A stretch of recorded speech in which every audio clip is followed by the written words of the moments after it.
his collar. He said, look at me, man. Look at what I've created out there. Right? And now I'm challenging you. I'm telling you, yes, I know that the cares of the world are like one of the biggest things as a human being. He's saying that, right? As a human being, what you eat, where you live, you know what I'm saying, what you're driving, the woman you want, you want to be a billionaire, like a song, I want to be a billionaire so bad, right? And God is saying, I'm going to give you all that. Okay, you exhort yourself in the idea of what you can think is the perfect life. That's what he's saying. This is how I see this, right? I want you to exhaust yourself in the thoughts of the perfect life. I hear many people say, man, all I ever wanted to do was be a millionaire. That be their dream when they're little. I just want to be a millionaire because they feel like being a millionaire or having money is all that life is about, right? And the Most High is talking to the remnant and saying, yes, but I need you to understand. This is what I'm telling you. I need you to understand. Don't get caught up, right, in what you think is everything. I'm everything. This is what he's saying. This is 1 Kings.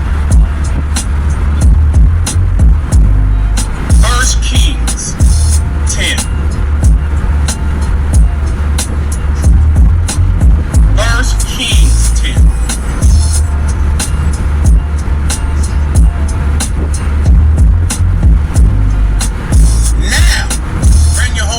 Watch this. Now, when the Queen of Sheba heard of the fame of Solomon concerning the name of the Most High, let me just stop right there. When she heard about that the Most High was with Solomon, that's what that means, right? When I keep this information in the disposition of manhood and all the things that I talk about, there's an interest that's created in right out there in the world. There's an interest. The scripture says when she heard, right? Women will come.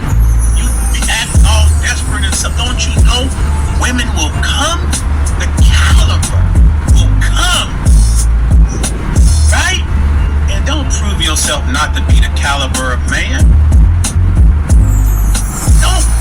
Don't get before a woman that's polished and you show up to be a little boy. Come on, man. Don't do this. Come on. Let me go. Queen of Sheba, when the Queen of Sheba heard of the fame of Solomon concerning the name of the Most High, she came to test with riddles. She wanted to believe that all the things she done heard about that is true. She heard he was sharp, right? She heard all these things, but she said she coming to test with riddles. When Tori came, she came for her father first, right? But me and Tori sat down and we chopped it up, right? And she was talking and I could see how sharp she was. I could see her, right? And I just listened, right? And when she finished, I challenged what she was saying. But I had to listen, right? And I said, I gave her a challenge, right? And I told her, because she said something to me, I'm living. I'm not surviving, I'm living. So I said, and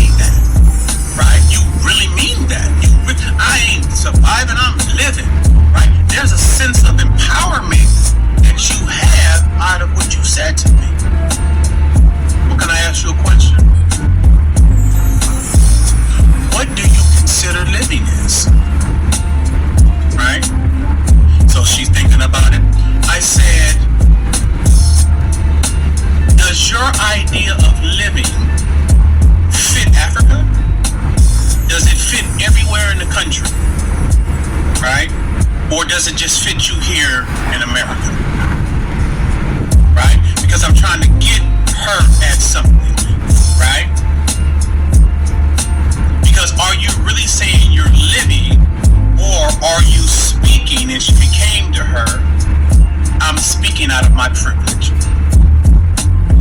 I'm speaking out of my privilege, right? And it doesn't apply to everybody. See, but she came on her father's, for her father, but she came and sing for herself, right? So when somebody wanted to take her out, don't you know you had an opportunity to show up in your manhood? Because I know how sharp you guys are. I'm impressed. I am impressed. But you see what happens when your penis gets in the way? And when that square mentality gets in the way? And you fall into the same thing that every other dude falls into, where the sex is elevated, manhood is thrown out the window, and now she look at you like everybody else. Now it ain't a sense of trust she have in you. Now she gotta watch you. Now she gotta watch you. Right? Because now you done elevated sex. You done elevated something above who you said you are. You done elevated something bigger than what you said is more important than you than anything. Because that's what she came to do, to see if it was true, to see if it was real. Right? And you can't be feeling a certain kind of way. I understand why a woman would come to see if this was what it's supposed to be. Because I'm going to show up and be everything I know to be. That's who I am. I was happy to have a back and forth conversation with her. And I was happy to be able to show her I got so much depth inside of me that I can empower you and I can help you. With all you know, with all that you've done, with coming from the background of the Nation of Islam and all that kind of stuff, I'm going to just have a little conversation with you and let you understand how far off that perspective and perception you have can take you, right? And why it's an Achilles heel, why it's not your most powerful self. Do you understand what I'm saying? You too, Remnant, have that opportunity if you don't throw away your manhood. She's hoping and wishing that you stand in manhood far above the desire of some sex. A woman needs that so bad in this world today. I was saying at the retreat, at the conference, I was like, I'm allowed to have another wife. Dub knows it, everybody knows it. But I'm not just trying to have anybody around me. You see the value automatically. You see the fact that there's all kind of beautiful women with nice bodies, Instagram females and all that. And I ain't out there every day trying to have sex with women and all that. I got too much value. There's royalty in my blood. I'm not just mixing with just anybody. There's royalty. There's a privilege and an honor for a woman to be up in my vicinity, right? So when a woman does come and God says, okay, well, this could be your wife, right? This woman comes with value, no matter who else is around, Dove or anybody. She don't care about that. She comes with the feeling of being valued because she knows she's coming with an exceptional man, right? And a billion men can't measure up to this one that she got. And it is an honor for her to be with me if I got 3 other wives. Because she knows the kind of man that I am, right? I'm bigger than sex. I'm bigger than trying to use somebody. I'm bigger than trying to be manipulative. And she'll never know days of her life ever have to worry about any of that with me. You see that covering? You see what manhood does? You see why our ancestors were able to have more than one wife? Because of that disposition. Because of that covering. That was deep right there. It's the end of my day. I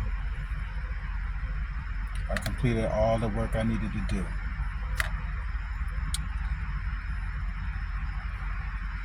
But earlier today I was thinking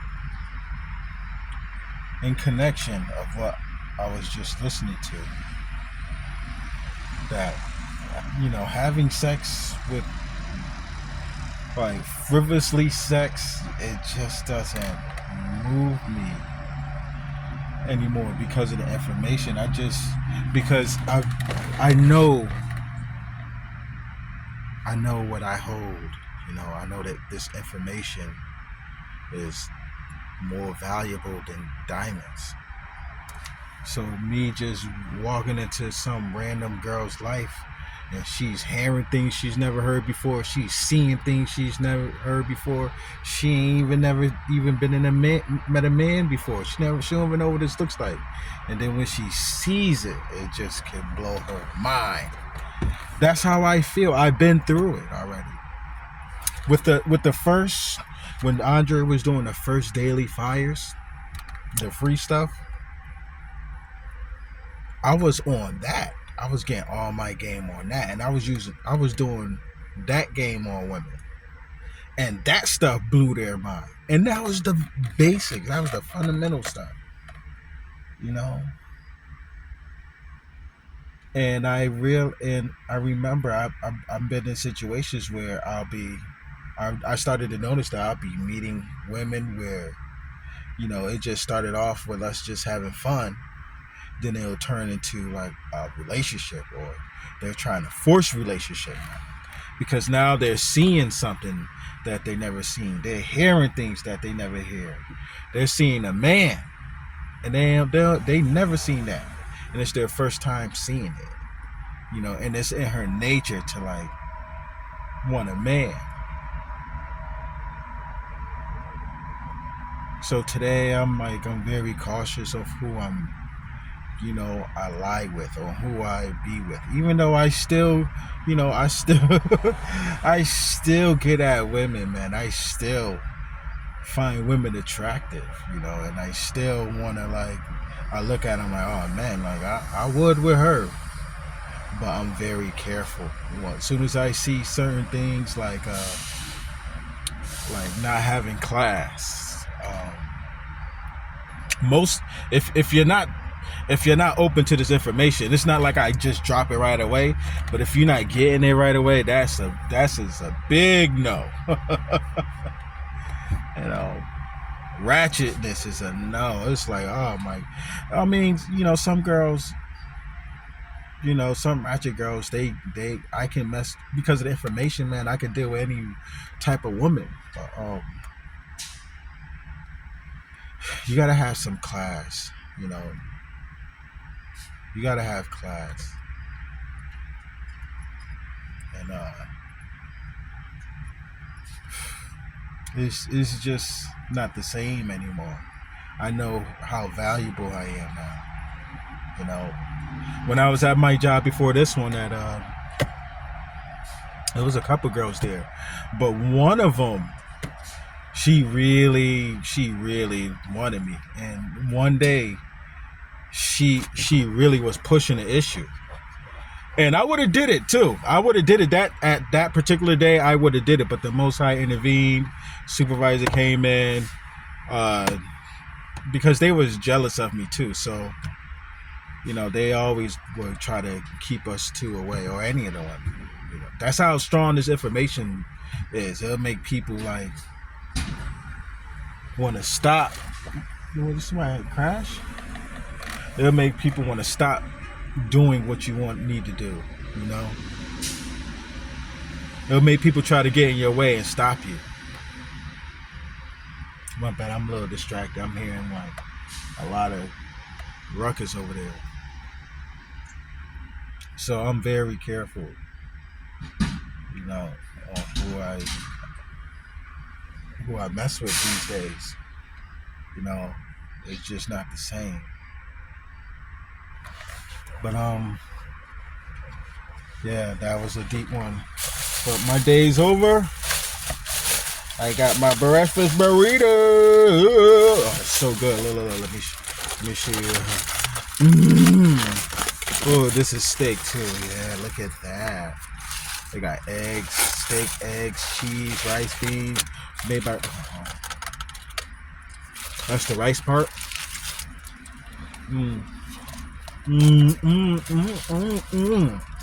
So good. Look at all that in there. Yeah, baby.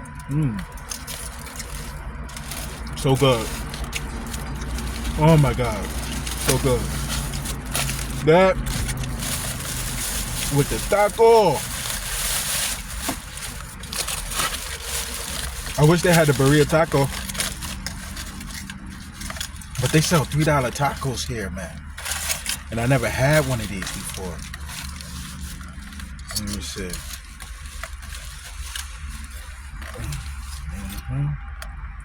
Oh, yeah, look at that right there. Look at how meaty that is. So good.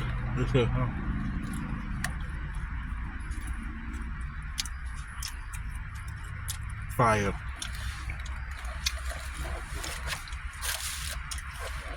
It's good. It's good. It's good. I give it about the burrito. I give it 10. I love the breakfast burrito. I've been coming here for that burrito ever since I found it. But these tacos, it could use a little bit of more seasoning, but it got seasoning.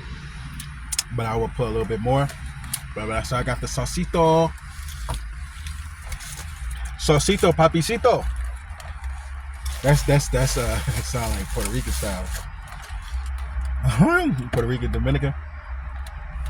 But I'm done. My day's over, and